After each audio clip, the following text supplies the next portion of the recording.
তৌহিদ হৃদয় সেই আউটটি আউট হননি, দুর্নীতি করেছে বাংলাদেশের সাথে আম্পায়ার। এর পাশাপাশি তৌহিদ হৃদয়ের এই বিষয় নিয়ে মুখ খোলেন তামিম ইকবাল। এবং আমি মনে করি যে আম্পায়ার কল দিয়েছে, আম্পায়ার কল দিতেই পারে, ওরাও মানুষ ভুল হতেই পারে, কিন্তু আমাদের আরও দুই একটা ওয়াইড ছিল যেগুলো ওয়াইড দেয়নি। তো এরা ওই সময় ওই 4টা রান অনেক ইম্পর্টেন্ট ছিল আমাদের জন্য। যেখানে তৌহিদ হৃদয় বলেন আমাদের এক্সট্রা দুটো ওয়ার্ড ছিল এবং সেই পাশাপাশি 4টা রান ছিল, সেটিও আম্পায়ার দেয়নি, যেটা কিনা বাংলাদেশের বিপক্ষে ছিল। এই জায়গায় একটা দুইটা রান অনেক বড় ফ্যাক্ট। তো আমার কাছে মনে হয় যে ওই 4টা রান বা 2টা ওয়াইড খুব ক্লোজ কল ছিল, ইভেন আমার আউটটা আম্পায়ার্স কল ছিল। তো আমার কাছে তিনি বলেন আম্পায়ার সাহেব তখন যদি হুটহাট না করে আউট দিতেন তাহলে আমি মাঠের মধ্যে থাকতাম। তিনি আরও অনেক ভুল করেছেন, যেখানে 2-4 রান আমরা আরও পেতাম। তখন সংবাদ মাধ্যম কর্মীরা প্রশ্ন করে তৌহিদ হৃদয়কে, এই যে একের পর এক যখন ব্যাটসম্যানরা আউট হচ্ছিল, সেটিকে কি আপনি মনে করছেন ম্যাচে হারার মূল কারণ?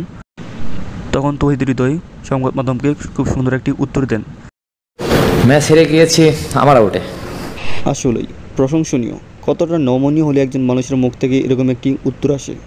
এরপর আরও একটি প্রশ্ন করেন তৌহিদ হৃদয়কে সংবাদ মাধ্যমের কর্মীরা, আসলে এই ব্যাটিং লাইন নিয়ে আসলে আমাদের আসলে সুপার হিট যাওয়ার মতো দল কিনা আমরা।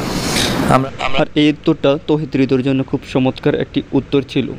আমার কাছে মনে হয় যে শুধু সুপার এইটে যাওয়ার মতো দল না, আমরা সেমিফাইনাল খেলার মতো দল, এটা আমি বিলিভ করি, এটা আমার কাছে এই বিশ্বাস আছে। হ্যাঁ, আপনি যে প্রিয় দর্শক, তৌহিদ হৃদয়ের বক্তব্য আপনার কাছে কীরকম লেগেছে কমেন্ট করুন কমেন্ট বক্সে। আর এই চ্যানেলে নতুন হয়ে থাকলে প্লিজ এই চ্যানেলটি সাবস্ক্রাইব করে পাশে থাকবেন। আমি প্রতিনিয়ত ক্রিকেটের সকল খবর এই চ্যানেলে দিয়ে থাকি। সবাই ভালো থাকবেন, সুস্থ থাকবেন।